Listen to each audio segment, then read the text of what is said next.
Bonjour à toutes et à tous. Je suis Alibaoui Leïla, chargée de projet au sein de Territoire et Prévention de la SMACLA Assurance.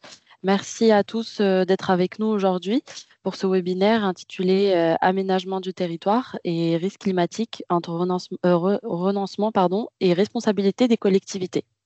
Ce temps d'échange est proposé dans le cadre des actions Territoire et Prévention qui est un service de la SMAC L'Assurance et qui permet de partager des retours d'expérience, des réflexions autour des sujets, des défis climatiques auxquels sont confrontées nos collectivités aujourd'hui.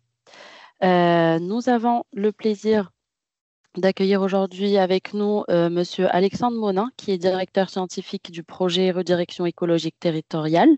Monsieur Maxime Cruchon, cadre technique en responsabilité civile à la SMAC L'Assurance, et Monsieur Thomas Cordeau, qui est responsable de développement, territoire et prévention. Ensemble, nous allons avoir donc la restitution des résultats du sondage qui a été réalisé lors de votre inscription. Ensuite, nous allons avoir l'intervention de Monsieur Monin, Cruchon et Thomas Cordeau sur différentes thématiques. Et ensuite, une conclusion et une partie questions-réponses. N'hésitez pas à poser toutes vos questions sur le chat. On pourra y répondre soit par écrit ou directement à la fin du webinaire avec nos experts. Donc, en premier lieu, on va revenir sur les résultats du sondage et des questions que nous avons posées lors de votre inscription. Donc, pour la première question, a été, selon vous, les choix d'aménagement du territoire actuel tiennent-ils réellement compte des impacts futurs du changement climatique? Sur ce point, donc, la majorité reconnaît que les choix actuels ne vont pas encore assez loin. On sent une prise de conscience générale, mais aussi une difficulté à concilier les ambitions climatiques avec les contraintes locales, que ça soit sur le foncier, le budget ou la pression du court terme. Donc, il y a une vraie volonté de progresser, mais le passage à l'action reste parfois freiné par la réalité du terrain. En ce qui concerne la deuxième question qui était dans votre activité, comment abordez-vous aujourd'hui la question des risques climatiques? Ici, les réponses, on voit beaucoup on a beaucoup d'acteurs qui interviennent encore après coup, donc une réaction qui survient après le risque. Mais certains commencent à adopter une approche plus stratégique en intégrant le climat et la prévention dans leurs activités et dans les sujets actuels. En ce qui concerne la dernière question, est-ce qu'à l'échelle de votre commune, vous avez déjà abandonné un projet tout juste initié ou encore de déploiement pour éviter d'aggraver les impacts sur les événements climatiques futurs de votre territoire? Ici, les arbitrages restent difficiles. En revanche, les matériaux, il y a d'autres ajustements plus simples qui sont mis en place et qu'on a pu retrouver dans les réponses, qui sont des aménagements qui sont revus, des matériaux qui sont mieux adaptés et des zones qui peuvent être reconsidérées. Donc, ces éléments posent bien le cadre pour notre discussion du jour. Et je vais pouvoir laisser la parole à Monsieur Monin pour intervenir. Merci. Merci beaucoup pour cette invitation à intervenir dans ce cadre. Alors effectivement, je vais vous parler des territoires aujourd'hui à l'heure du renoncement sous l'angle de la redirection écologique. Alors un mot évidemment sur la redirection écologique, on n'est pas forcément familier avec cette notion, ce courant, qui est un courant que j'ai co-initié avec deux collègues, Emmanuel Bonnet et Diego Londivar. L'idée derrière la redirection écologique, c'est que par rapport à d'autres approches comme la transition, le développement durable ou autres, sans du tout par ailleurs les vilipender, mais c'est d'introduire une dimension nouvelle, à savoir grosso modo que demain, nous ne pourrons pas tout maintenir et que donc il faut se poser des questions concernant de nouveaux arbitrages à réaliser, des fermetures, des renoncements et si possible dans l'anticipation de manière démocratique et, comme je le dis souvent, de manière non brutale. Et en fait, l'idée a été, dans le cadre d'un projet financé donc, notamment par la MAIF et l'Institut pour la recherche de la Caisse des dépôts, et aussi par la ville de Grenoble, de regarder à l'échelle des territoires, à l'échelle des collectivités publiques, si finalement, aujourd'hui, le renoncement s'invitait j'allais dire, comme un élément devenu majeur dans la grammaire de l'action publique.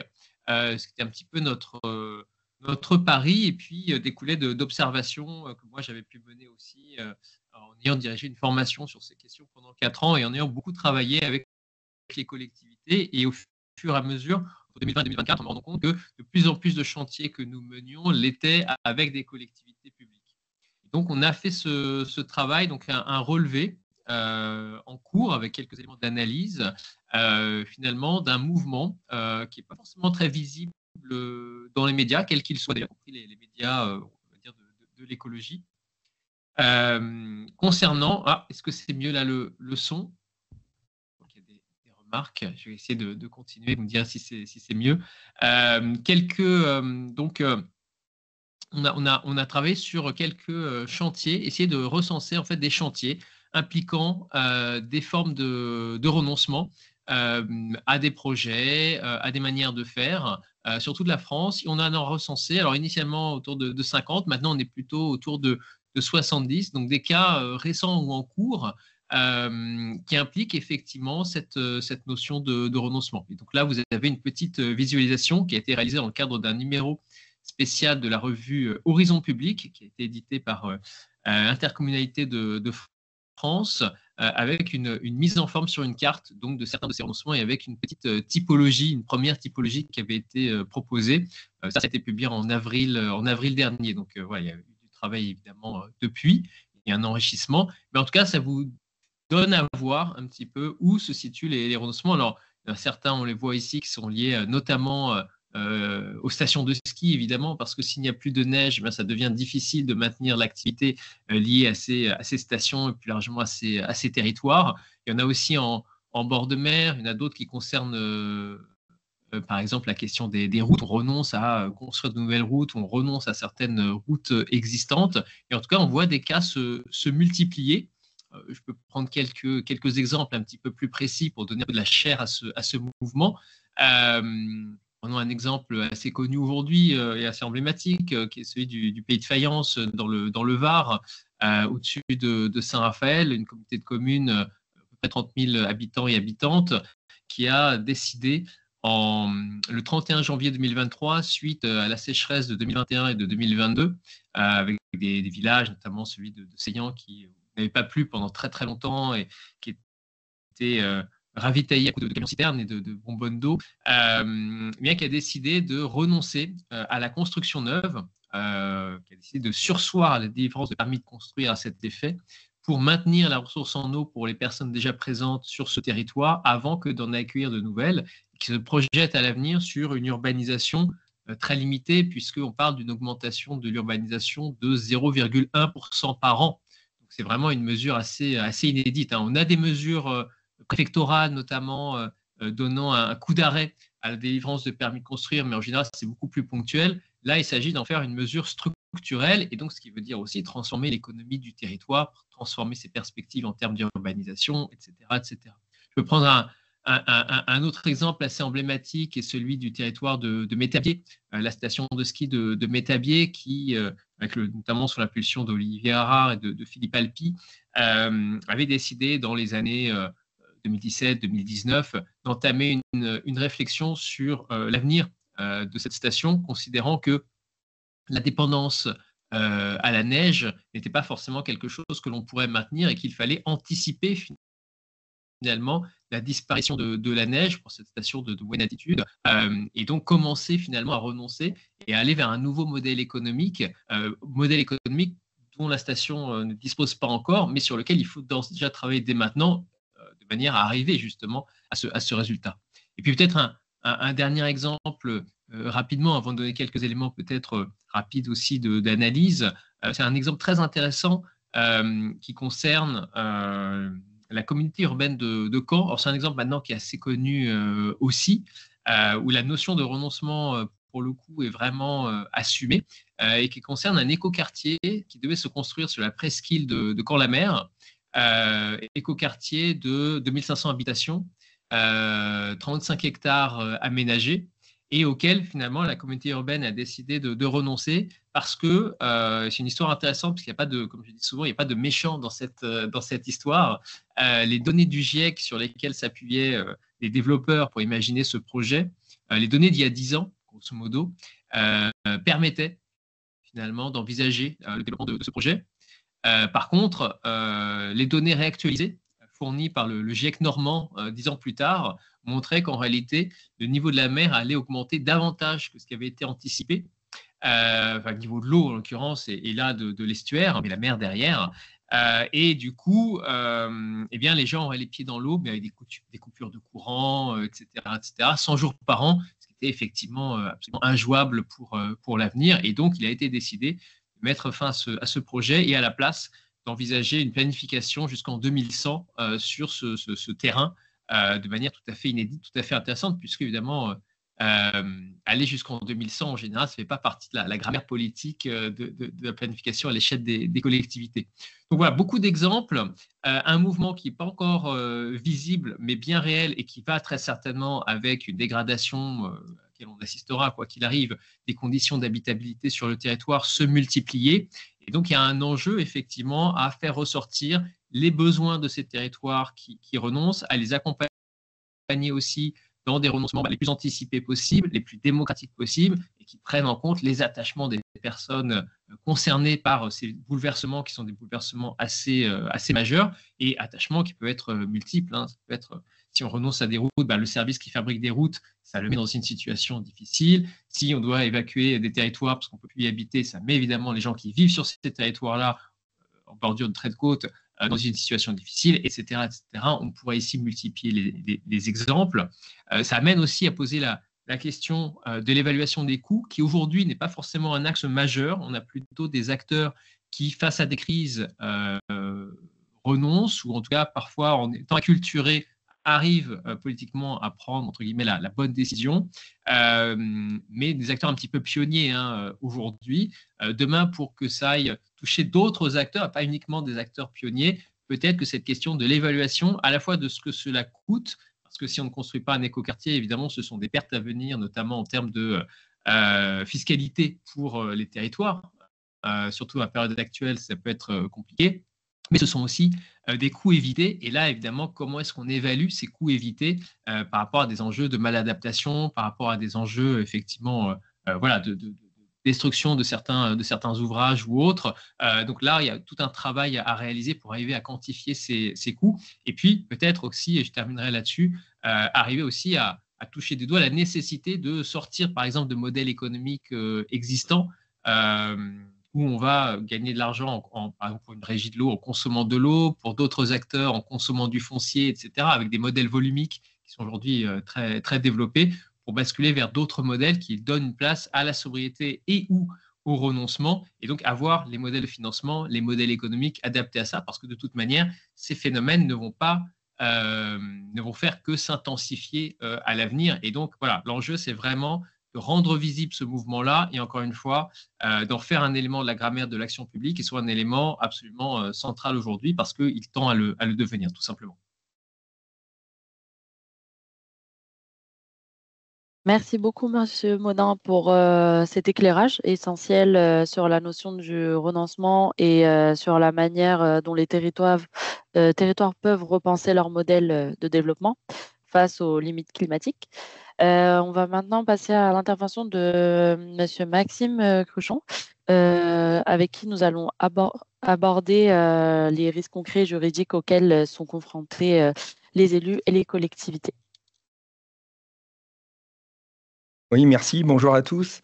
Donc moi, dans ma partie, je vais plutôt aborder les risques auxquels vous êtes confrontés, les risques contentieux et précontentieux auxquels vous êtes confrontés lorsque vous abordez la thématique des enjeux climatiques, des catastrophes naturelles entendues au sens large.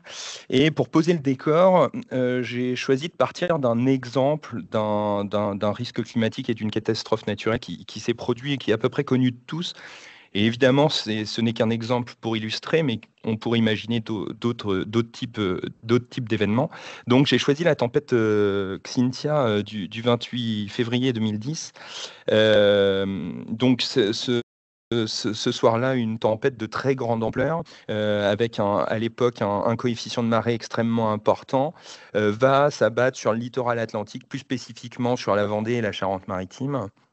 Et cette tempête va avoir des conséquences évidemment directes et indirectes extrêmement importantes, hein. On parle de plus de 50 morts, environ 80 blessés, 2,5 milliards d'euros de dégâts, 500 000 sinistrés pour les conséquences directes. Pour les conséquences indirectes, à l'époque, un impact très important avait été évalué et ressenti sur le tissu économique local, notamment les territoires agricoles, les territoires aquacoles. Et au sortir de Xynthia, ça a été l'heure du constat. Donc, on a dressé deux constats à l'époque. C'est que Xynthia était un phénomène météorologique exceptionnel, mais en fait, pas si exceptionnel que ça, puisque on perçoit aujourd'hui que ce type de phénomène augmente en fréquence et surtout augmente en intensité.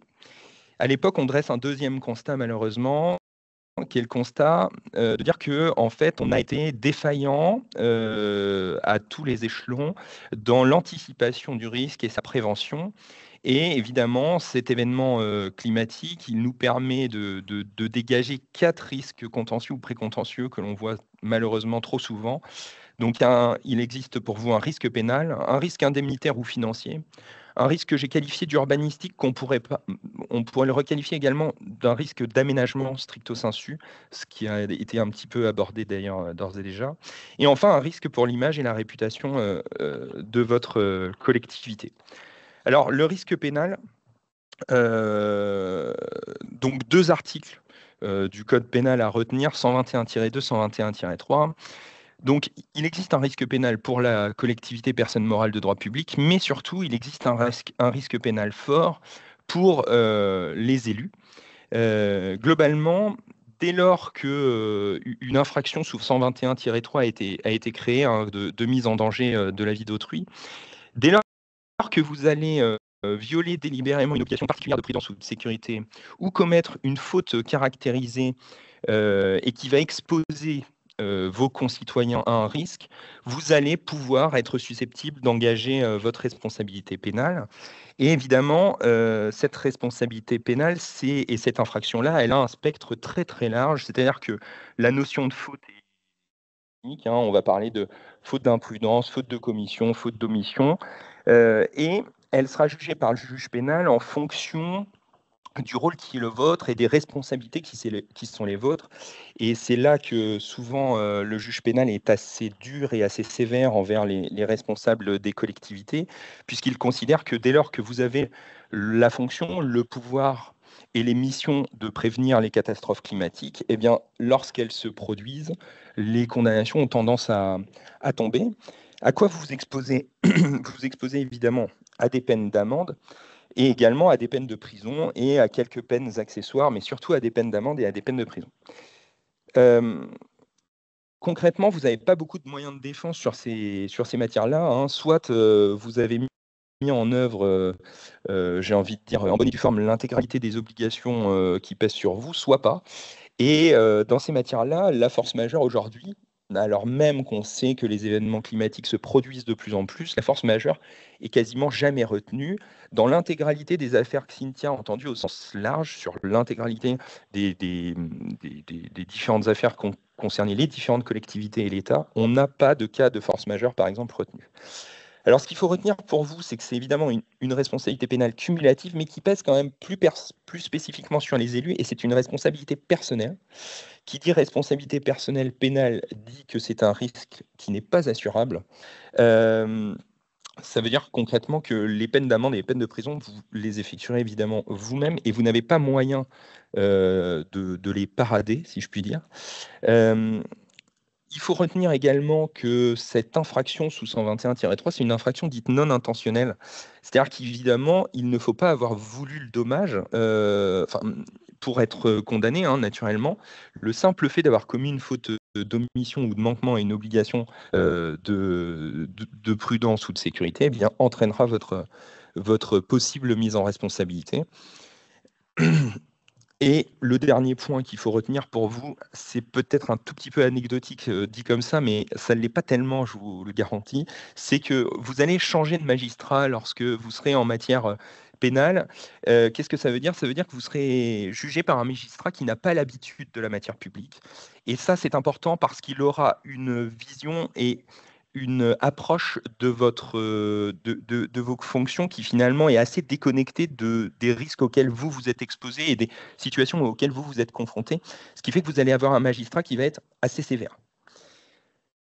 Alors, quelques conseils pratiques, c'est tout bête, mais en cette matière-là, il ne faut pas hésiter à se faire aider par un peu tout le monde et évidemment par vos agents qui ont qui ont la compétence technique, pardon, mais également par vos avocats, des bureaux d'études, et évidemment vos assureurs, pour vous aider un petit peu à détricoter la multiplication des normes et des missions qui pèsent sur vous, réussir également à bien apprécier les risques auxquels vous êtes exposés.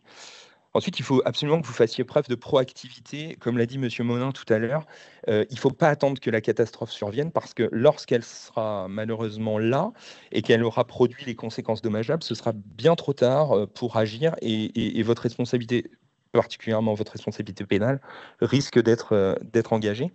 Et enfin, le troisième point, c'est qu'il ne faut surtout pas se baser en matière de prévention des risques climatiques sur des croyances. Il faut se baser sur des études, sur des faits, sur de la statistique, bref, sur de la data.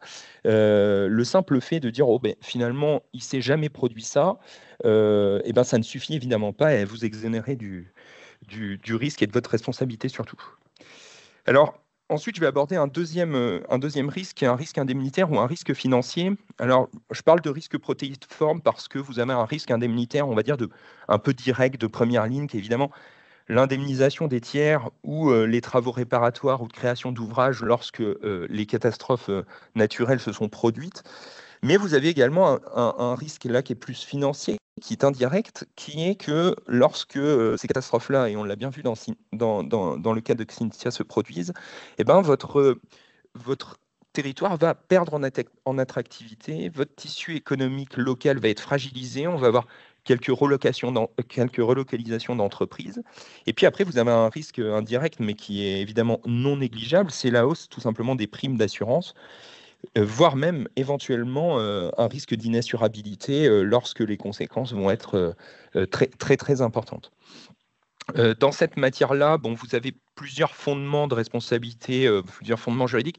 Je ne vais pas tellement rentrer dans ce débat-là parce que notre temps est trop court, mais il faut que vous gardiez deux sources à la fois de pouvoir, qui sont à la fois un pouvoir pour vous d'action, mais qui sont également source de responsabilité, particulièrement en matière indemnitaire et financière. Vos pouvoirs, ce sont d'abord vos pouvoirs de police, qui sont très larges en matière de prévention des risques. Et donc, c'est une source incontestable de responsabilité lorsque vous ne faites pas action de ces pouvoirs ou que vous faites une mauvaise action dans le cadre de ces pouvoirs. Et enfin, le deuxième point, c'est le cas particulier du contentieux de l'urbanisme. Dès lors que vous octroyez des permis, des autorisations de construire sur des territoires à risque, vous commettez potentiellement une illégalité et vous prenez surtout un énorme risque financier pour le futur. Dans cette matière-là, spécifiquement en droit de l'urbanisme, c'est vraiment le principe de précaution qui doit vous guider. On reviendra dessus un petit peu plus tard. Alors, quelques conseils pratiques en la matière. Évidemment, il faut que vous identifiez les risques auxquels la commune est exposée pour pouvoir, dans le cadre de vos pouvoirs de police, mais également dans le cadre de vos compétences en matière d'urbanisme, pour pouvoir agir le plus efficacement possible et le plus rapidement possible. Il faut bien assurer vos risques et vos ouvrages sur ces matières-là, donc c'est important évidemment de bien les identifier.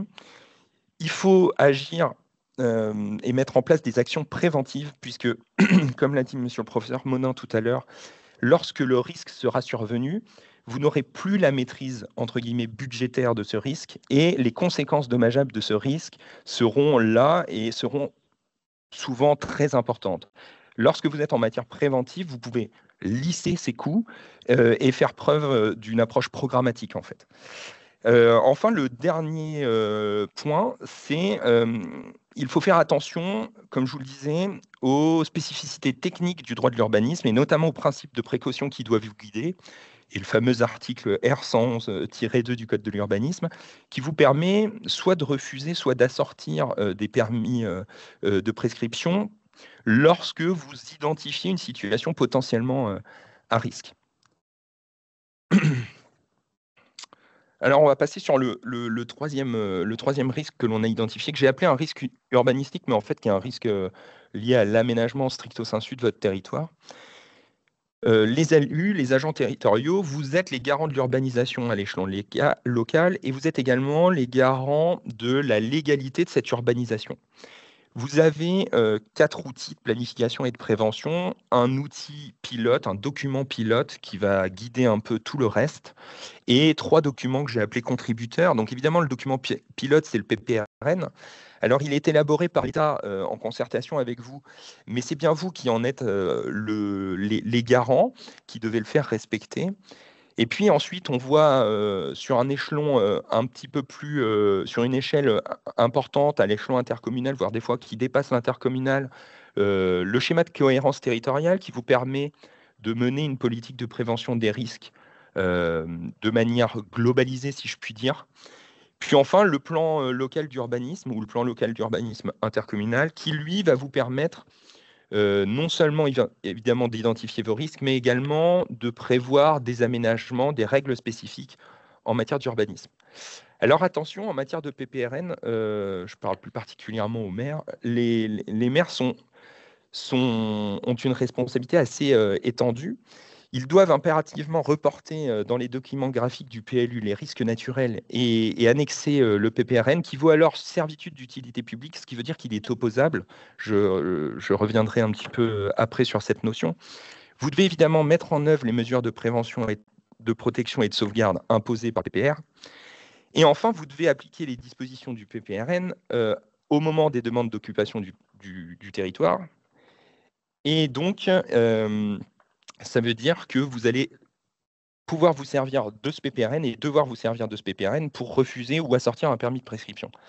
Attention toutefois, vous devez appliquer le PPRN, tout le PPRN, mais pas que le PPRN, c'est-à-dire que si le PPRN est défaillant ou n'est pas suffisamment complet et que vous identifiez quand même un risque, vous devez impérativement faire utilisation et usage de vos pouvoirs et refuser les permis de construire ou les assortir de prescription. À défaut, vous engagez à une condamnation de la collectivité. Quelques conseils pratiques. Mettez des études complémentaires en cas d'identification d'un risque que vous estimez insuffisamment prévu ou protégé par le PPRN en place. Même en l'absence d'un document de prévention, si vous identifiez un risque, faites usage de R111-2. Et enfin, n'hésitez pas à faire usage de vos pouvoirs de police générale pour prendre toute mesure préventive utile, y compris même des travaux d'urgence en cas de danger imminent. Enfin, un dernier risque sur lequel je vais être relativement rapide parce que Thomas Cordeau va l'aborder plus en détail, c'est le risque pour l'image et la réputation. Pour faire simple, aujourd'hui, on a une société qui évolue, un développement du nombre de médias qui est croissant, un développement évidemment des acteurs des médias, on voit des leaders d'opinion, on voit les réseaux sociaux apparaître. Et ça fait évoluer les comportements dans la consommation de l'information, mais également les attentes de vos citoyens sur ces matières-là. Ça a des conséquences sur l'image de vos collectivités, puisque aujourd'hui, on peut prendre les exemples très récents là, des incendies qui se sont passés dans le sud. Les informations sont relayées immédiatement, sont relayées presque en heure par heure et de manière totalement croissante. Et donc, dans cette matière-là, encore une fois, il faut que vous prépariez, que vous anticipiez. Il faut que vous ayez une communication transparente à l'égard de vos concitoyens et que vous fassiez preuve de réactivité. Et enfin, n'hésitez pas en gestion crise et en gestion de post-crise à faire des retours d'expérience parce que on s'aperçoit que finalement les crises, vous savez les gérer, que vous faites des choses, mais en revanche, vous ne communiquez pas. Et c'est important non seulement de faire les choses, mais également de dire les choses pour que votre image soit préservée et sorte de ces crises le moins impactée possible. Et j'en ai terminé pour ma partie et je passe la parole à Thomas.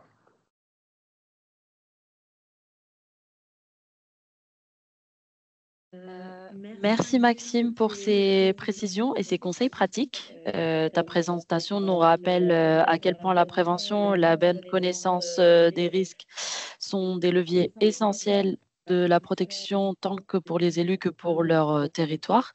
On va maintenant passer à la présentation de Monsieur Cordeau sur l'aménagement du territoire et l'information des citoyens sur les risques climatiques. Merci Leïla, merci Maxime. Effectivement, la communication est hyper importante au quotidien pour les collectivités, pour bien faire passer les informations sur ce qui se passe sur le territoire. Moi, je vais vous parler de l'information des citoyens sur les risques majeurs et les risques climatiques en particulier. Et informer les citoyens aujourd'hui sur les risques climatiques, c'est non seulement une obligation réglementaire, c'est un véritable enjeu stratégique pour les collectivités. Les chiffres parlent d'eux-mêmes, c'est les chiffres que vous avez à l'écran. Donc, près de 18 000 Français vivent dans des zones à risque d'inondation et 1,5 million sont exposés à la submersion marine. C'est dire que ce sont des réalités territoriales que nous ne pouvons plus ignorer et que nous ne pouvons pas ignorer au quotidien. Plus de 70% des communes françaises ont déjà été déclarées en état de catastrophe naturelle. Donc là aussi, ça signifie que dans la majorité des territoires, les citoyens ont déjà été confrontés à des événements climatiques majeurs. Pourtant, l'information sur ces risques est souvent parcellaire, parfois un peu trop technique pour qu'elle soit bien réceptionnée par les citoyens, voire peu accessible. L'aménagement du territoire doit donc intégrer une dimension pédagogique et participative. Et je rejoins un peu les propos de Maxime par rapport à ça. Il ne s'agit pas seulement de construire différemment, mais aussi d'expliquer pourquoi on construit différemment, pourquoi on aménage différemment. Par exemple, on a 1,2 million de bâtiments de plein pied exposés au ruissellement, et ça pose la question de la résilience du bâti, mais aussi de la sensibilisation des habitants par rapport à ces risques. Chaque année, 175 000 personnes en moyenne sont affectées par des inondations. Donc c'est bien, ce chiffre montre bien que le risque est non seulement diffus, mais aussi récurrent. Les collectivités ont donc un rôle clé à jouer dans la diffusion liée à la culture du risque. Alors, là aussi, Maxime en a parlé, via les plans communaux de sauvegarde, les réunions publiques, les outils numériques, ou encore les partenariats avec des établissements scolaires, les informations au quotidien. Voilà, il ne faut surtout pas se freiner sur la communication qu'on peut faire là-dessus. Enfin, je voulais rappeler que l'information des citoyens est aussi un levier d'acceptabilité des projets d'aménagement. Un territoire qui comprend ces vulnérabilités est plus à même d'accepter des choix parfois contraignants, mais qui sont nécessaires pour protéger notamment les populations. Et c'est là que se joue la responsabilité des collectivités, entre renoncement, on l'a vu avec Alexandre, entre renoncement à certaines pratiques et puis un engagement vers une adaptation plus durable. Cette information, elle est indispensable. Je vais illustrer mon propos aussi via une étude réalisée par l'Association française pour la prévention des catastrophes naturelles et technologiques, qui a été publiée en 2024 et qui démontre que l'information est bien indispensable. En effet, quand on regarde les chiffres, on s'aperçoit que les citoyens sous-estiment, voire même méconnaissent les risques. Donc là, je vous donne un chiffre lié à cette étude. 45% des interviewés qui vivent dans une commune réellement exposée à au moins un risque naturel ne sont pas au courant de cette exposition. Donc là, on voit bien qu'il y a un gros déficit de communication sur les risques et d'information. Nous avons donné quelques chiffres. Est-ce qu'on peut passer à la diapo suivante? Merci. Nous avons donné quelques chiffres qui nous rappellent une évidence qu'il ne faut pas négliger, à savoir les communes sont en première ligne face aux risques climatiques. Ce sont elles qui subissent les inondations, notamment les coulées de boue, les vagues de chaleur, etc. Et ce sont elles aussi qui doivent gérer à la fois les conséquences immédiates sur les populations et les infrastructures et les services publics.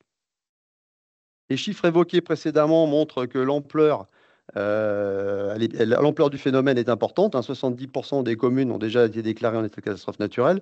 Et ce n'est donc pas une problématique marginale, mais bien une réalité territoriale généralisée. Et j'en profite pour vous dévoiler les premiers résultats du baromètre SMACL Courrier des maires 5e édition, qui sera dévoilé plus largement lors du Salon des maires 2025 cette année. Et quand on regarde ce baromètre, ces premiers résultats, les collectivités locales identifient très clairement les risques naturels et climatiques comme leur principale préoccupation.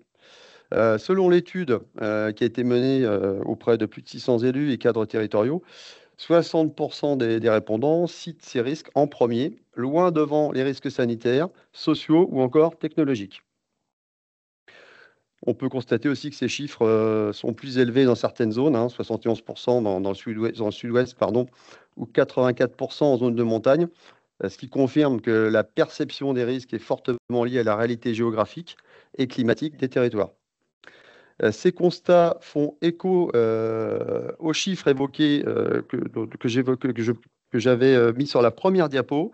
Donc 18 millions de Français vivent en zone inondable. 175 000 personnes en moyenne sont affectées chaque année par des inondations.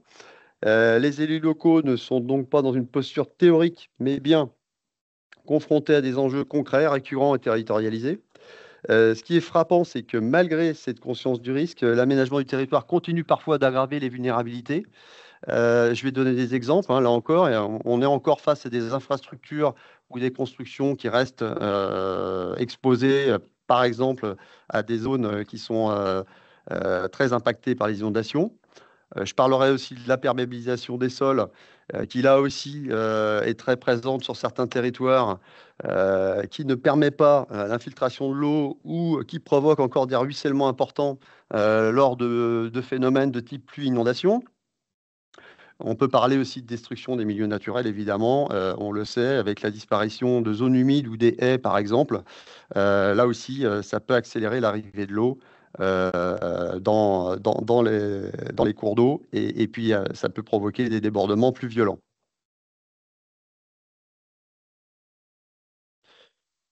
Dans ce contexte, on l'a dit, les communes sont en première ligne et avec un rôle central dans la gestion des risques climatiques. Elles portent une double responsabilité. D'une part, elles doivent planifier l'aménagement du territoire en intégrant des risques, et ça, je ne reviendrai pas sur ce qu'a développé Maxime. Et d'autre part, elles doivent protéger les habitants. Donc planifier, ça signifie faire des choix d'urbanisme éclairés en évitant d'exposer des nouvelles populations à des zones à risque. Cela implique de mobiliser les outils réglementaires évoqués là aussi par Maxime.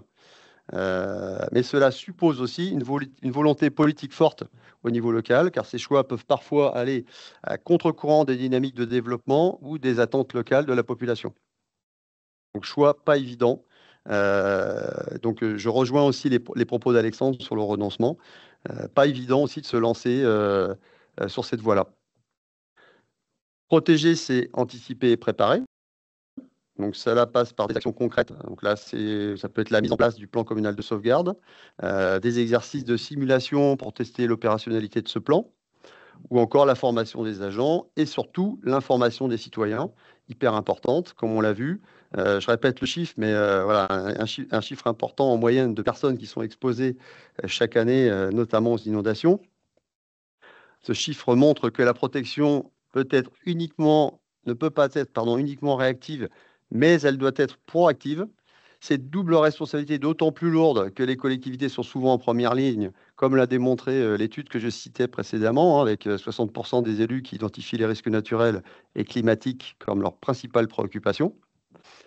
On peut dire qu'en somme, les communes ne peuvent plus se contenter d'être des gestionnaires de crise. Elles doivent devenir des architectes de la résilience territoriale en intégrant à la fois les risques dans chaque décision d'aménagement et en plaçant la formation et la préparation des citoyens au cœur de leur action.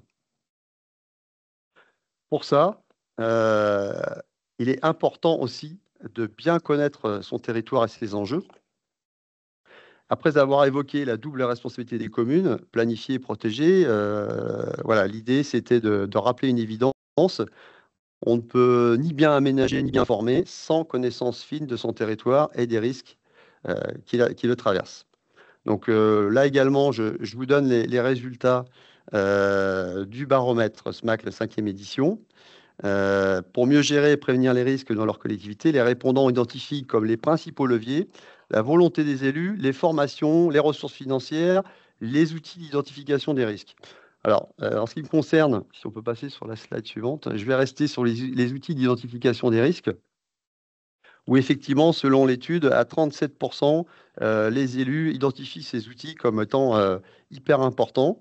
Et pour le coup, pour identifier par quels outils on peut passer, là, il existe plein d'outils, que ce soit des outils proposés par des structures publiques ou même par des prestataires dans le secteur privé.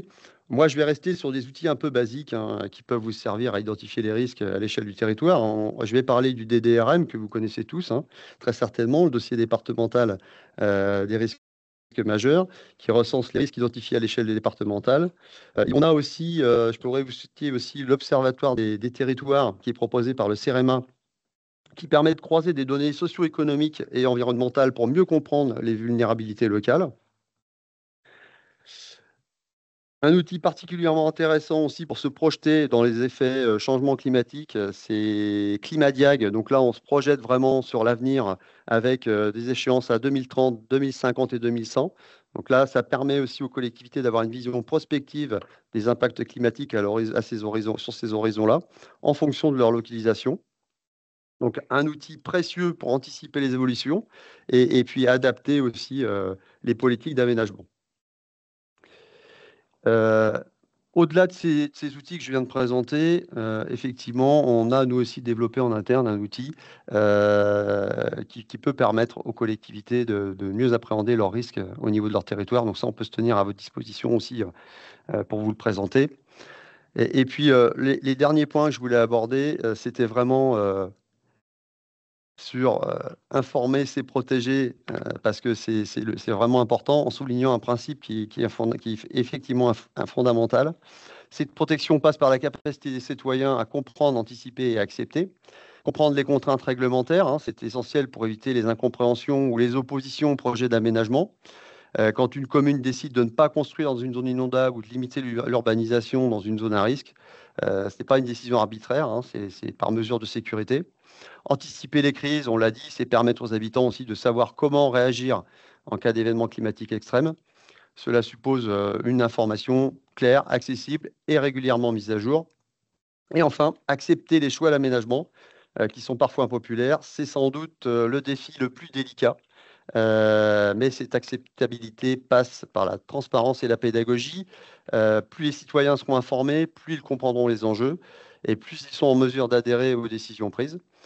Et pour le coup, un levier important qui peut permettre aux collectivités de passer justement cette barre sur les problématiques d'information, c'est le DICRIM, donc document d'information communal sur les risques majeurs, qui est un outil clé dans cette démarche.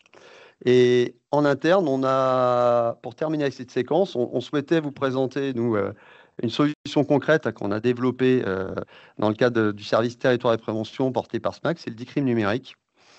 Un service qui a été conçu pour répondre à un double besoin exprimé par les collectivités. D'une part, respecter leurs obligations réglementaires en matière d'information sur les risques majeurs et d'autre part, valoriser leurs actions de prévention auprès des citoyens. Donc, un document qui permet à la fois de diffuser sur tout support, ordinateur, tablette, smartphone, des infos liées aux risques liés au territoire, avec une mise à jour assez simplifiée. Une intégration directe dans le site web de la commune, par exemple, pour une visibilité maximale, et puis surtout des contenus pédagogiques enrichis, à la fois de la cartographie interactive, des vidéos explicatives, etc. Le tout pour embarquer les citoyens sur l'objectif de les informer beaucoup plus sur ces risques majeurs. J'en ai fini, moi, avec cette séquence. Et donc, en conclusion, je voulais remercier d'abord nos deux intervenants. Et puis, bien évidemment, on reste ouvert à toutes les questions que vous souhaitez poser dans le fil de la conversation. Avant de terminer, je voulais aussi vous parler du colloque de l'Observatoire SMAC qui se tiendra le 15 octobre prochain. Je vous invite évidemment sur la thématique pollution, sécheresse, inondation, les collectivités territoriales face aux multiples défis de l'eau à vous inscrire. N'hésitez pas. Voilà, moi j'en ai fini. Donc écoutez, on passe sur la séquence questions-réponses.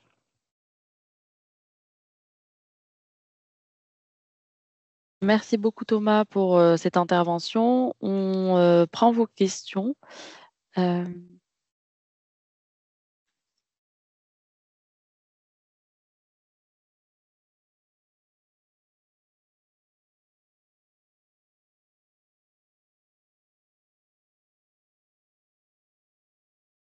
Bien sûr.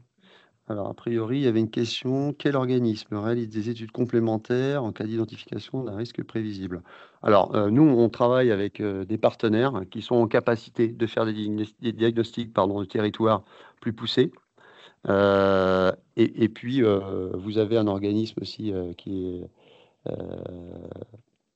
est la CCR, qui peut aussi, qui propose aujourd'hui un accompagnement pour les collectivités sur des diagnostics.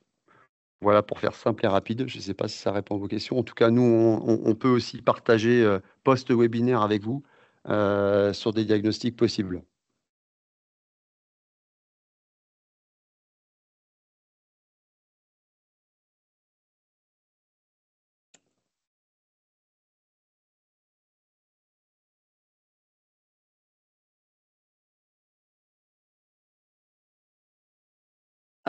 Donc, merci beaucoup pour votre participation. On a reçu d'autres questions. Faute de temps, on ne pourra pas y répondre tout de suite. On vous fait un retour par mail sur le mail récap du webinaire avec le replay et toutes les réponses à vos questions qu'on a reçues sur le chat. N'hésitez pas à en poser davantage. On reviendra vers vous avec toutes les réponses nécessaires. Je voudrais prendre un moment donc, pour remercier nos intervenants, donc Monsieur Alexandre Monin, Maxime Cruchon et Thomas Cordeau, mais également à toutes et à tous pour votre participation à ce webinaire. Nous restons à disposition pour toute question complémentaire, soit à l'adresse à vos services@smac.fr. Et puis, vous pouvez retrouver toute notre actualité sur notre compte LinkedIn Territoire et Prévention. N'hésitez pas à nous suivre. Et on vous souhaite une très bonne journée, une belle fin de matinée. Merci à tous et à très bientôt.